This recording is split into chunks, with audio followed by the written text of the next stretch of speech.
Hi, my name is Rachelle Smith, entrepreneur, professional speaker, and author. I know you never know what you're going to get when it comes to Rachelle. I'm actually a big fan of emoji when I text and things like that, so it's so funny that I got this as a gift, which I so greatly appreciate. I look at it often. But last time, folks, I talked about the importance of choosing wisely when it comes to investing in and furthering your education. And I emphasize the point that it's just whether you're looking at a traditional four-year university, perhaps a small college, a trade school, whatever the case may be, choose wisely, but also recognize what is important to you. Things differ for all of us. We have different priorities, we have different interests, likes, dislikes, all of that. So again, if you're a sports fanatic and you want to see your team win a lot or win often, then there are certain schools that are stronger in terms of their athletic programs and offerings, okay? If you're big on academics, there's certainly certain universities and colleges that are well known for that, okay? If the weather is important to you, I've heard a lot of northern students say, you know what, I grew up north, I want to go to sunshine and warmth all year round, so they're looking at schools in California, Florida, Texas, things like that. Okay, if you want to be close to home and you're not really ready to venture out on your own, then look at, of course, colleges and universities that are close to home. If you always want to be a cosmetologist, then yes, there are certain schools, or an electrician, again, a chef, okay, you can go to culinary school. I mean, there's just so many different options based on what your interests are. But I think it's so important, like I said, to choose wisely and do your homework. Take time, perform due diligence, and do your homework. If you're looking at your for-profit universities, really spend some time, enlist the help of other people, and do your homework. Because again, mistakes in higher education can cost you time, quite a bit of money, just headaches and all of that. And I never want you to experience any negative situations that you don't have to. But preparation is key. And so I think it's so important, like I said, U.S. News and World Report is a wonderful source of evaluating colleges and universities, and they look at different criteria. They even rank the best online colleges and universities. So that's an angle if you're looking at that route. Of course, schools, traditional types of schools are ranked based on, like I said, various criteria. And so, but recognize when you do your research, you can go to the library, perhaps I'm sure you can access it online now, but compare the last several years of the college rankings edition of the U.S. News and World Report, because, you know, things fluctuate. You know, a university that may be ranked number 30 one year could be 25 the next year, number 10 in 3 years. So things tend to fluctuate. And I certainly know for Northwestern, is, you know, it's been ranked one of the top schools, held that number 12 rank for a very long time. It was certainly working very hard to break into the top 10. And one thing that Northwestern has done, and I've seen all of these things kind of unfold since Northwestern President Shapiro unveiled his strategic plan in 2011, is they hired a marketing guru from the advertising world, and she and her team have done a fantastic job in terms of leveraging the Northwestern brand, building on that brand, not just in the U.S., but globally, but also attracting more of students that may be more inclined to choose Ivy League universities. So they're in the process now, you know, billion-dollar investments in terms of constructions and new buildings and facilities and dorms and things on campus. I mean, there's just so much that's going behind this push to really, again, be at the top and be among the best of the best. And so they've done a lot in that regard. And the acceptance rate for 2017 was 10.6%. And so that's the lowest it's ever been. And so interestingly enough, it's actually harder to get into Northwestern now than it is to get into Cornell. And Cornell is an Ivy League, wonderful university, but that just goes to show you how things shift based on what universities do and the investments that they make and all of that. So do your homework when you're choosing a college or a university. And so, folks, college is such a big part of my life, and I'm just so grateful for, again, all my alma maters, all my professors. Absolutely loved each and every second of college. I certainly miss my college years, miss my college days. And that's one thing I tell people. They're like, if you could go back and, kind of relive any moment in your life, I would say there would be actually 3 moments that I would relive. I would go back to being 7 years old and I had a fantastic childhood, wonderful family. I'd go back to age 7 and just relive a day from that period. And I would say number 2 would be go back and spend a day when I was at high school at Seoul American High School in Seoul, Korea. And thirdly, I would go back and relive one day as a student at Northwestern.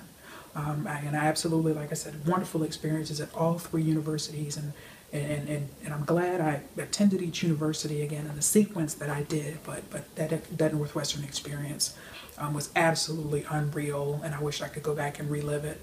But also too, as an alum, you all know that I'm very involved with the Alumni Association. I have a leadership role with the Alumni Association after having been, involved in various committees, but also in 2014 was inducted into one of our highly prestigious, there's no way to say this, I'm trying to sound humble, but was inducted into a sub-organization of the Alumni Association based on achievement and leadership in 2014. So I'm very involved, but I'm just a proponent. It doesn't matter where anyone goes to school. I think college is a wonderful thing, and I've mentored students for 16 years, majority college students, but also some high school students towards the end. I was happy to, again, whether the student ultimately enrolled in a trade school, community college, all the way up to Ivy League. I'm very proud of the time that I invested in helping people move forward towards achieving their college dreams. So I want to do the same for you, but just sharing these thoughts of encouragement and insight to help you. But I want to close out this episode by actually kind of throwing myself under the bus here for a minute. And my life is an open book. And so I throw myself under the bus, many times in these episodes. It's just par for the course. But I want to share with you an example, and it goes back. I know I did that series on authenticity. I'm going to come back to it later in the year. I'm actually just now wrapping up this short series on academics and higher education.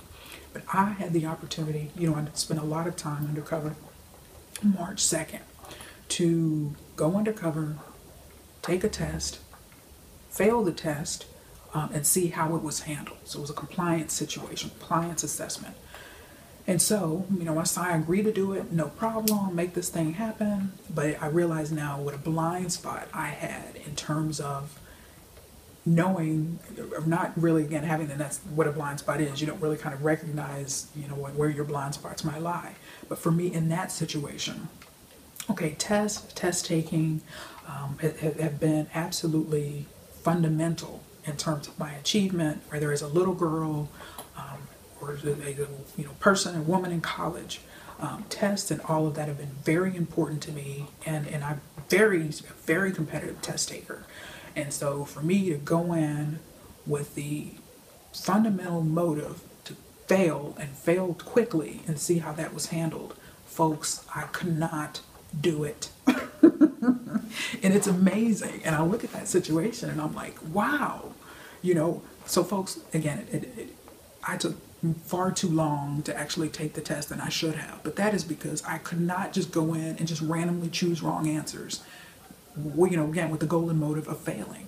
That's just not who I am. And I kind of recognize now, and that reinforced that I'm truly an all or nothing type of person when it comes to my being involved in something. If I can't be passionate, give 100 or 1,000%, I don't want to be involved. And I recognize, again, the blind spot now is that the blind spot's now been, the light is shining on the blind spot now. I can recognize that didn't work for me. To go in and just to fail on purpose, particularly when it comes to taking a test. That's just not, as I was taking the test, I asked for a calculator, so I'm doing calculations and I'm reading the questions carefully. And I should probably mention that in these scenarios, you are given a testing situation where you don't have any background in the area. So again, I had no experience in this area, whatever, but what did help me is I read a lot. So being well read helped me because I knew a lot more than I should have, but also give me a calculator. I'm reading the questions, I'm reading the answers. Again, taking forever to do this, which should have been done quickly. But I could not just go in and mark answers and be wrong and be done and see how it was handled. I just cannot do it. And someone mentioned to me as I was sharing this, what happened, Rachelle, you just don't like failure. And I said, well, you know what, that's true, but who likes failure? But, and then this person said, well, I could have gone in there and done it without any problem. It would have been easy. And I said, well, but again, when it comes to test taking, that's just such a big area for me. And just always, I wouldn't be where I am, what I've done today without tests, without having done well on a lot of tests. And so that was very difficult for me. And yes, no one wants to fail, but I recognize for me to go in to try to fail, that's one thing. And there's, like I mentioned before, fear of failure, a couple of episodes I did early last year. Okay, there's the people that fear failure who won't even try. Okay, that's not me. But then there's a second category of people where you don't like failure, you don't want to fail, but you will try. And you may fail, you may not. Okay, and so I'm in that second category. So that's why I've done a lot of things in my life, and I've taken a lot of risks. I'm definitely a risk taker, not knowing if I would succeed or fail, but I always take risks. And I even took a risk of even, accepting this assignment, not knowing how it was going to turn out. And so for me, I don't mind failing, and that's why I failed. I've failed a lot in my life too, just like anyone else. But that has been because I've given it my all. I've given it my best, and that's okay. Okay, that's something I learned growing up. My dad always would say, nothing fails but a try. So no matter what it is, you try it. If it doesn't work out, then okay. But you don't just sit back and not try something because you're afraid to fail. And so that's it's always kind of been my subconscious life mantra. And so for me, again, the failing in and of itself wasn't the problem, but it's just I can't just go in and exude no effort, all right, and then fail. And it's all or nothing. I recognize in that regard. That'd be like telling me to go to the gym. Okay, Rachelle, go to the gym, but you can't do any cardio. Okay, I love cardio is at the heart of my workout. I would rather just not go than to not do cardio. Or you know what, Rachelle? You call your family, but you can only talk for 30 seconds. Okay, I love my family. Why am I only going to talk for 30 seconds? I want to do that. Or Rachelle, go to your favorite restaurant, but you can only have 2 forkfuls of your favorite dish. What is that? I want to do that. And so I just, again, recognize that about myself. And I think this experience really pointed that out. I just need to be able to give it my all and have a purpose of trying to succeed in the first place and not fail.